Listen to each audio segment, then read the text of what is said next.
Reading.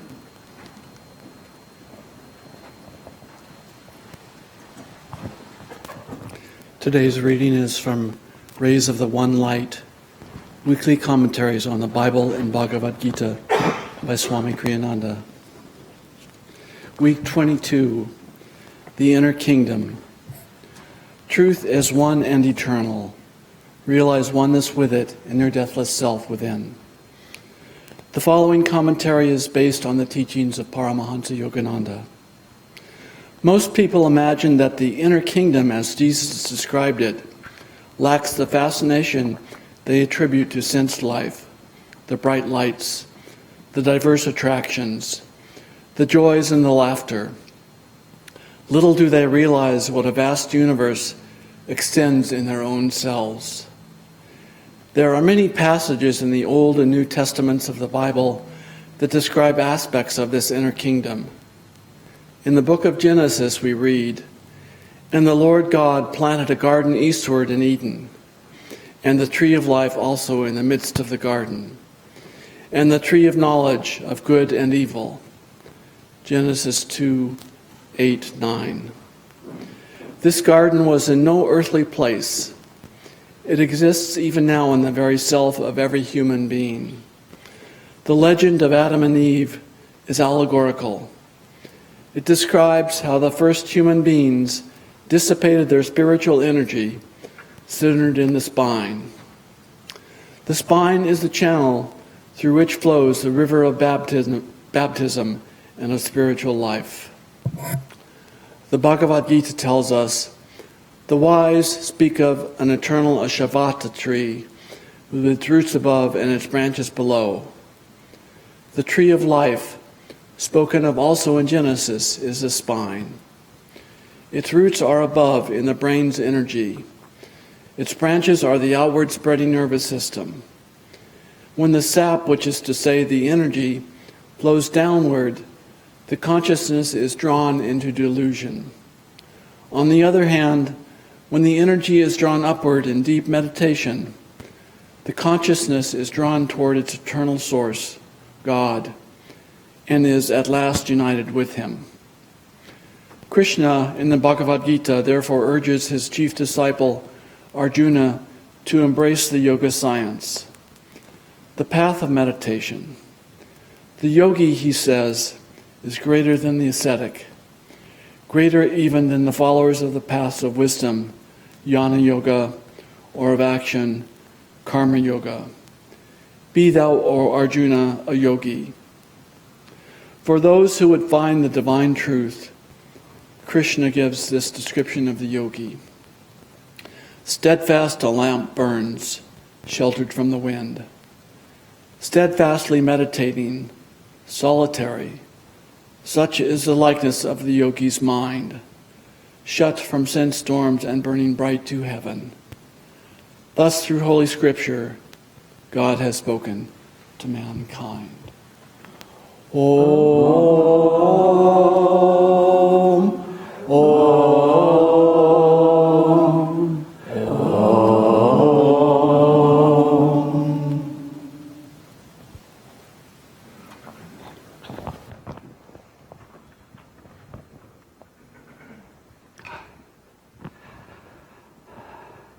Good morning and welcome everyone to this beautiful, I guess it's not officially summer, but it feels like it. Sort of odd, isn't it, that we would have this topic of the inner kingdom when our very energy and nature around us invites us to be, rather outward and glorying in the sunshine and the beauties of nature. But not everybody is glorying in today's sunshine, as we know, if we care to think about it. There are those who perhaps are shut in one way or the other, those who are in fact suffering in one way or the other. And so our topic of the inner kingdom is a reminder for which the entire path of the inner path of yoga is the sort of apex of this awareness of this reality, which is that it all depends on where we are in our minds and in our hearts. But speaking of kingdom, I'm reminded of a story I heard rather recently. Somebody was in the dental office in a cubicle and overheard a conversation in the next cubicle. The doctor comes in and says, "Well, looks like you need a crown." And the patient she says, "Well, finally, someone understands me."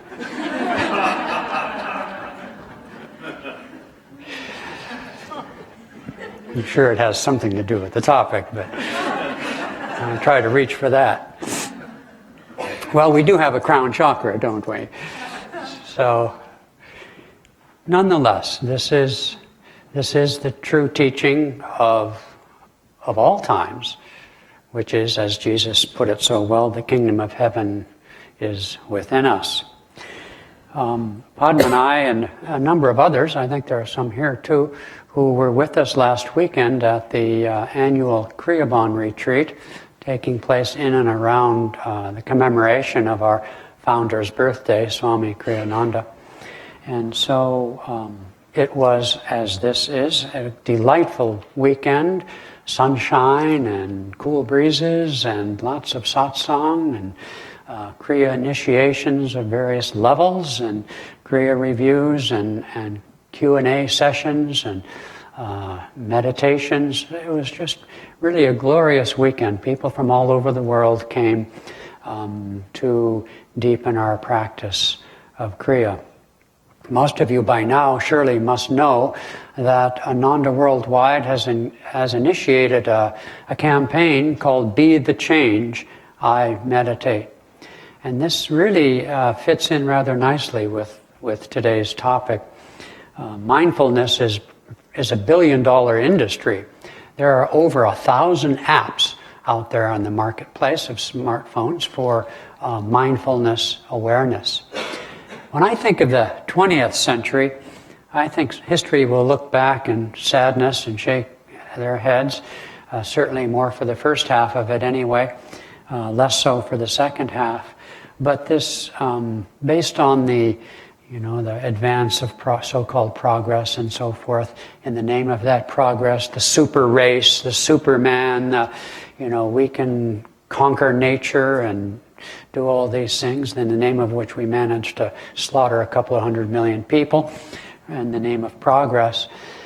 And yet at the same time, and especially as the second half began, the rise of psychotherapy, psychology, psychiatric care and so forth, at the same time as we've had this burst of energy in the last few centuries to conquer the world around us, to explore the secrets of the atom and nature, at the same time has come the concomitant rise of an inner awareness that was not so notable in prior times, except among people of greater sensitivity, artistry, spirituality, and so on. And this is the necessary balance to all this outwardness that we find in the world.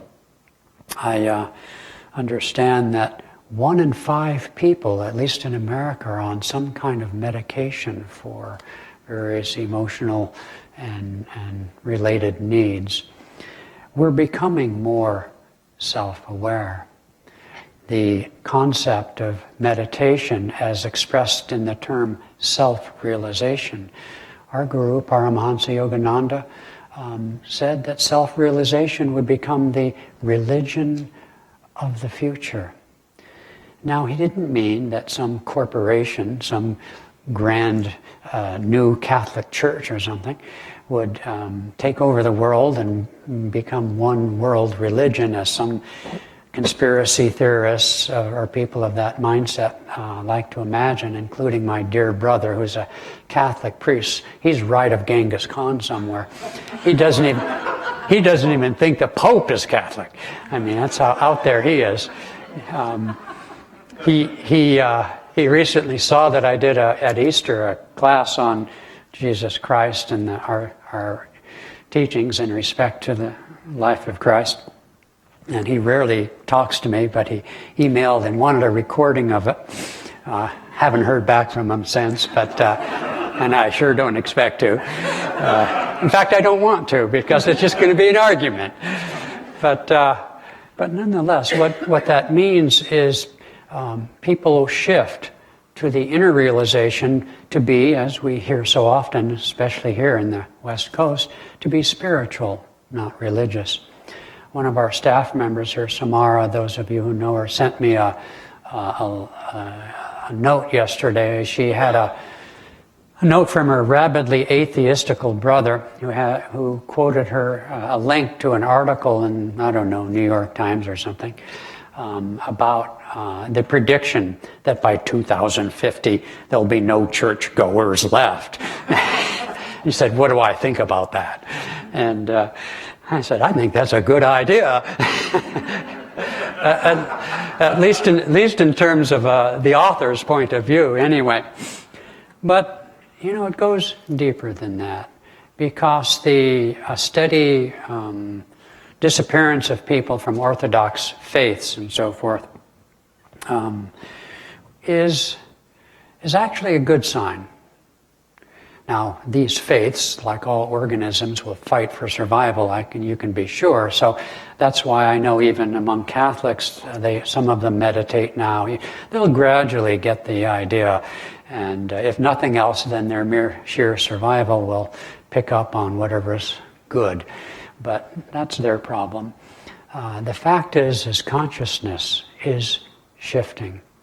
I have often thought over the decades that in history, you go down, one of the premier tangible evidence of the shift in consciousness came. I remember one day when I woke up and realized my own parents were recycling. It was like, wow, So we do see these things and we do welcome them. I read a thing that said 22% of major corporations have some kind of mindfulness training or opportunities. In Detroit recently, we saw the reflections room in the airport. We have a meditation room, have had for quite a long time, naturally in Seattle. But these things are shifting into the inner kingdom. And this is where yoga shines. This is where the path of meditation is there to offer us this important balance.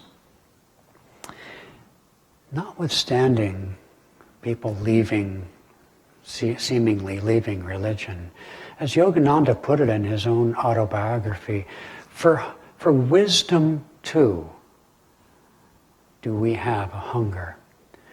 Communism, which slaughtered a few 100 million people, as I said, was the affirmation of the pyramid, that all we really need is food, shelter, and whatever else they mention. And that's all fine, no, nothing against it, but it simply isn't enough. Our hearts yearn for peace.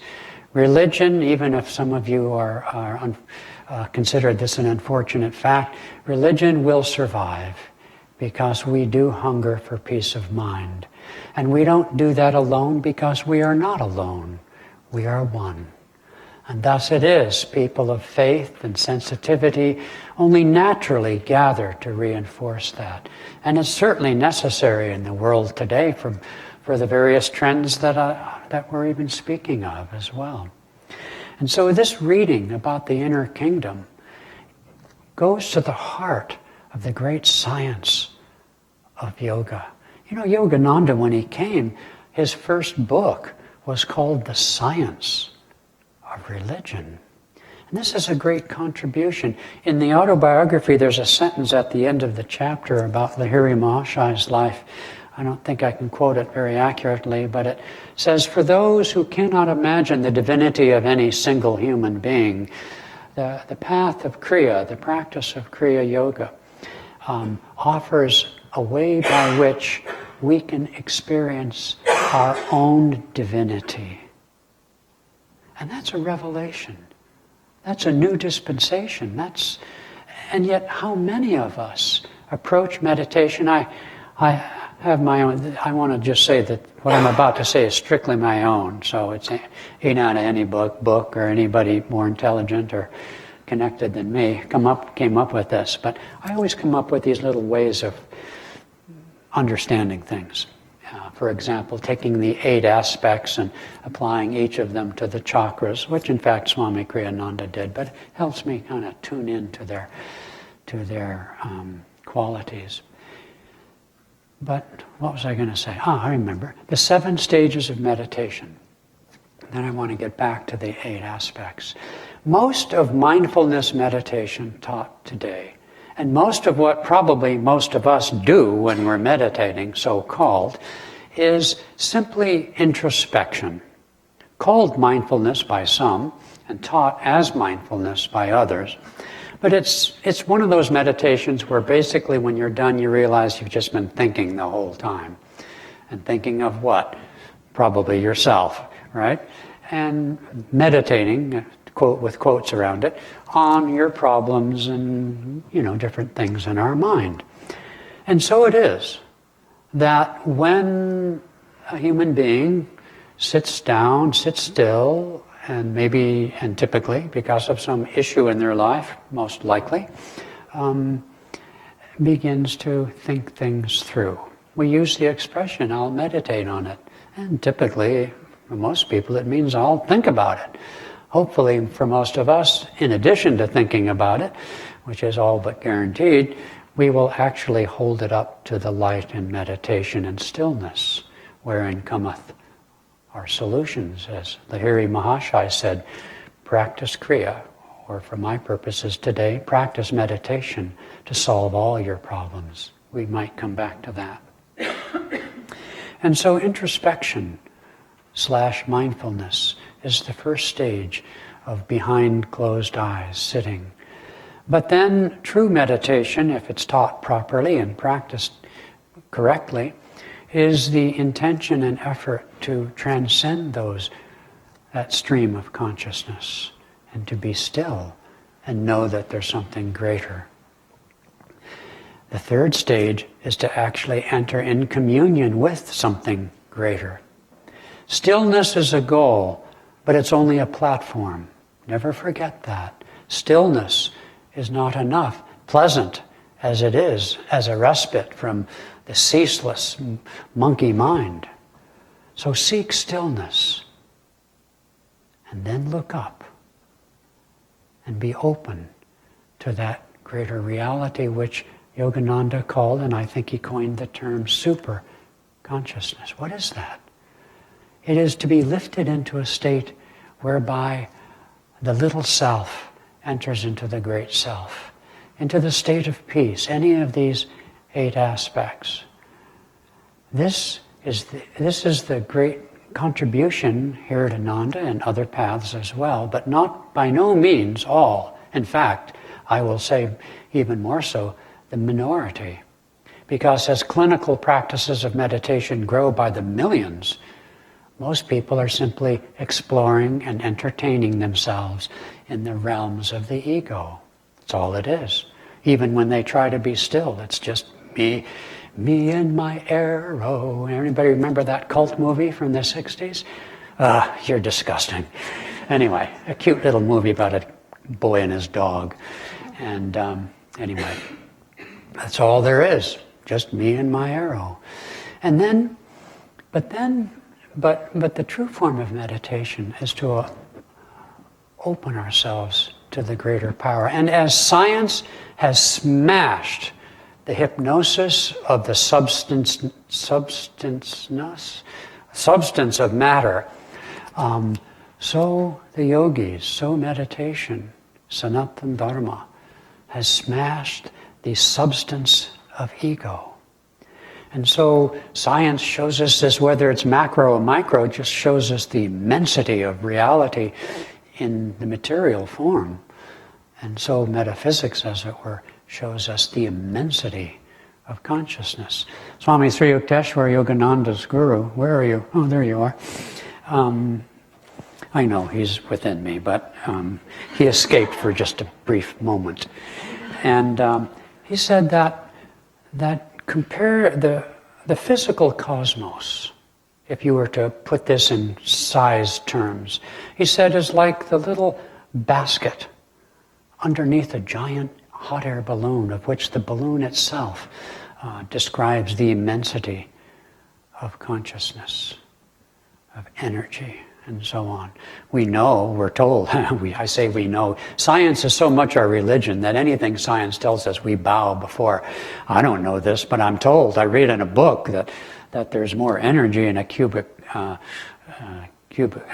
of empty space than there has been determined in all of matter. I don't know how they figure stuff like that, but naturally I believe it, right? Just like I take my vitamins every morning, I believe it. I don't have a clue what they do. Couldn't prove it by me, but I take them anyway, don't I? And so this inner realm. Now, let me finish my stages of meditation. So in superconsciousness, finally, in that third stage, we open up, in that fourth stage, I lost count, we open up to that greater reality.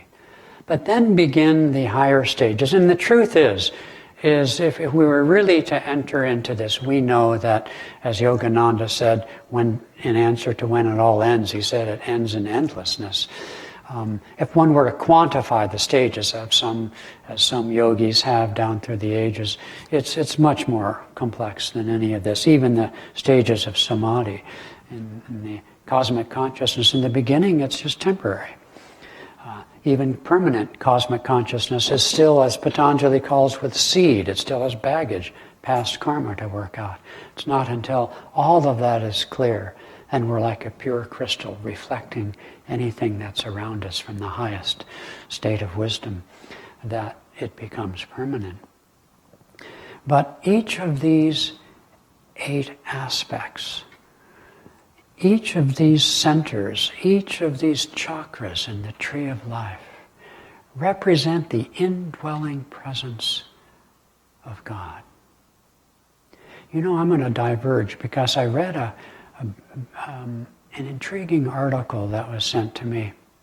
It's about a man in Canada, in Vancouver, or whatever that island's called, over there, that chose to die consciously under a law change that happened in Canada. This was a man who had been studied for the priesthood early in life. He was a social activist all his life, a highly respected, greatly loved person. And he was dying of course, naturally, a terminal disease, quite painful. And he decided that he would take advantage of this new law. And I, for one, don't judge this. It's been a work of my life not to fear any subject, any question. And I know that's been the opposite in most of organized religion, and it's the way of life I have chosen. I don't condemn any such thing. You know, suicide has darkened the homes of so many in the world today, but suicide is extremely nuanced. You cannot, on any grounds, condemn it wholesale. And this man, and I was charmed and touched by his story. He wanted to gather his friends and be at his own wake.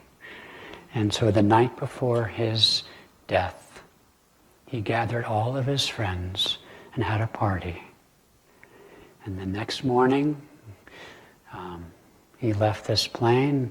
They put his body in the yard for the 2 or 3 days that is common of the transition of the soul upward, in which they had a 24-hour ritual, or anyway, whatever it's called, to bless and guide him forward.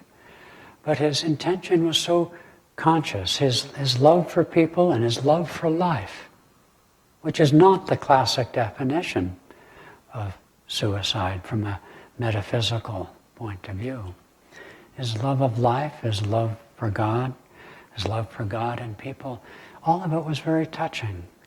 These are some of the breakthroughs in consciousness that are taking place to shatter the mold of dogma and stereotypes. These centers in the spine are alive with God's power. In India, they worship the chakras personified as the different deities, such as Ganesh, Shakti, Vishnu, Shiva, Brahma, and so forth. When we enter the sacred temple of this body, which is nothing less than the true temple, to do so just to rummage in the garbage pit of my subconscious stream of thinking is almost blasphemy.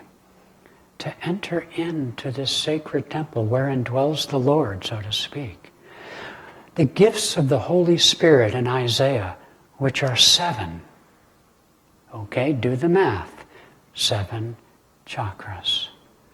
Each of these gifts await us. The image I've always enjoyed, partly because I have a weird sense of humor, but the image I have always found is the image, and I think it's actually a very deep and archetypal one. And the image we're given down through history is the genie in the bottle. You rub the bottle, the genie pops out and says, "How can I help you? What is your wish?" These chakras, each of them, are like genies, and the bottle is the chakra. And when we awaken the door to the chakra, we rub the bottle. And the genie pops out and says, "What is your wish? How can I help you?" And the gifts of the Holy Spirit are nothing less than the noble virtues and powers of the soul. The siddhis, they are called by Patanjali. Powers to walk on water, to levitate. Those are all material manifestations, and we are warned not to seek them for their own sake, because they just do nothing but strengthen the ego anyway. But nonetheless, those are the powers of creation. And when we begin to open the door to the soul made in the image of God, we become, as Jesus said when he was condemned of blasphemy for saying, "I and my Father are one," he said, quoting the Old Testament, "Do not your scriptures say, ye are gods?" And so these powers come to us. The power of self-restraint, the power to know the truth that shall make us free, the power of wisdom, the power to see in all people the presence of God, the power to want to rise, to go within, to know that truth, the power to see and feel the Creator in every breath, in every person, in every circumstance, however welcome or unwelcome. The power to feel our consciousness in all creation, and so on. These are the powers that we were born and destined to inherit. There's an interesting story. Gopinath, I think Davy told it at the thing, but this great yogi long ago achieved all these powers, but he was still very attached to these powers. And so when he foresaw that it was his time to leave his body in that lifetime, he somehow took mud and put into the mud capsules that he dried all of these powers. And then through his mind's eye, through his omnipresence, he saw a young yogi on the banks of the Ganges, and he said, I shall give these powers to this young yogi. And so he strides over to this young man, and he says, "I'm Gopinath," or whatever it is, Gopinath, I don't remember his name. He says, "I'm going to leave this plane, this earth, but I have here in my hand these powers, which through years of meditation I have achieved, and I give them to you." And the young yogi said, "To me? And I, Gopinath, I can do what I wish?" "Yes, of course." Throws him in the Ganges. And so he says, and Gopinath was just, upset. He said, and the young man said to him, "Gopinath, still in delusion?" And at that moment, he ascended. He was free. And so it is that we echo this by trying to gain control and powers to attract the love of people, to secure our bank accounts, to live in the perfect place that we want to become successful. All of these are fine, but they will never satisfy us. This article that I read that was sent to me by Samara, this guy talked about how people like Karl Marx said, only go to religion when things go bad. Well, okay, good for them. But he didn't have the sensitivity or refinement of consciousness to know that people on top of the world, the material world, also find a hunger for peace, a hunger for wisdom, and it is not enough. The kingdom of heaven lies within. I'd like to read to you Yogananda's words from Whispers from Eternity. Nothing can steal my love for thee. No loud or whispered words of prayer shall steal away my love. With the soul's unspoken language, I will express my hunger for thee. Thy voice is silence, and through my silence, thou must speak to me and tell me thou hast loved me always, though I knew it not. Om Shanti. Amen. I'd like to give you an opportunity now to make an offering.